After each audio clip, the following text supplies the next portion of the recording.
Depression থেকে বের হবেন কিভাবে? রাতের পর রাত ঘুম আসে না। ভোরের আলো কেমন যেন বিষণ্ণ মনে হয় কেউ বুঝতে পারছে না আপনাকে। সব কিছুতে একরকম উদাসীনতা। জীবনটা কেমন যেন পাথরের মতো ভারী লাগছে। ডিপ্রেশন এমন এক অদৃশ্য শত্রু যা ধীরে ধীরে আপনার ভেতরটা ফাঁপা করে দিচ্ছে। আপনি হয়তো নিজেও বুঝতে পারছেন না কবে থেকে এই অন্ধকারের মধ্যে আটকে গিয়েছেন। কিন্তু প্রশ্ন হলো, এখান থেকে বের হবেন কিভাবে? ডিপ্রেশন একটা নিঃশব্দ ধ্বংসযজ্ঞ। ডিপ্রেশনে ঠিক কেমন লাগে জানেন?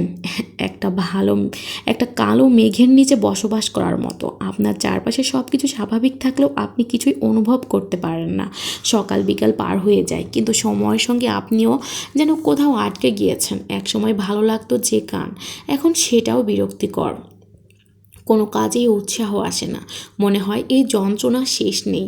আর আশেপাশের মানুষজন, কেউ বলবে এত ভাবেন কেন, কেউ বলবে সবারই সমস্যা আছে, এই নিয়ে তো চিন্তা করার কি আছে, কেউ হয়তো বলবে বই পড়েন, ঘুরতে যান, ভালো হয়ে যাবেন। কিন্তু আপনি জানেন ব্যাপারটা এত সহজ না। তাহলে বের হওয়ার পথ কি? ডিপ্রেশন থেকে বের হওয়ার কোনো ম্যাজিক নেই, কিন্তু কিছু উপায় আছে যা আপনাকে ধাপে ধাপে এই অবস্থা থেকে বের করে আনতে পারবে। প্রথমত ডিপ্রেশনকে স্বীকার করুন। নিজেকে বোঝান, হ্যাঁ আমি ডিপ্রেশনে ভুগছি, এটা আমার দোষ না, এটা একটা মানসিক অবস্থা। আমি এই অবস্থার ভেতর দিয়ে যাচ্ছি, কিন্তু আমি এখানে চিরদিন আটকে থাকবো না। ডিপ্রেশন লুকিয়ে রাখলে সেটা আরও ভয়ঙ্কর হয়ে ওঠে। এটাকে মেনে নেওয়া মানে আপনি প্রথম ধাপে এগিয়ে গেলেন। একটা রুটিন তৈরি করুন। ডিপ্রেশন আপনার জীবন এলোমেলো করে দেয়, তাই সচেতনভাবে নিজের জন্য একটা রুটিন ঠিক করুন।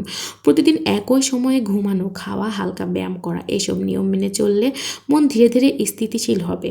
ছোট ছোট লক্ষ্য ঠিক করুন। বড় কিছু করতে হবে না। আজ শুধু বিছানা গুছিয়ে রাখবেন, কাল হয়তো সামান্য একটু হাঁটবেন। এভাবেই ধাপে ধাপে জীবনকে স্বাভাবিক করার চেষ্টা করুন। শরীরকে সুস্থ রাখুন। ডিপ্রেশন শরীরকেও দুর্বল করে তোলে। প্রতিদিন অন্তত 10 মিনিট রোদে বসুন, হালকা ব্যায়াম করুন, পুষ্টিকর খাবার খান। শরীর ভালো থাকলে মনও ধীরে ধীরে ভালো হবে। ঘুমাতে হবে, যেভাবেই হোক। ডিপ্রেশনে থাকলে ঘুম আসে না, আর ঘুম না হলে ডিপ্রেশন আরও বেড়ে যায়। একে বন্ধ করতে হবে। মোবাইল, টিভি সব দূরে রাখুন। প্রতিদিন একই সময় ঘুমানোর অভ্যাসটা করুন। আনন্দ খুঁজুন যদি সম্ভব হয়।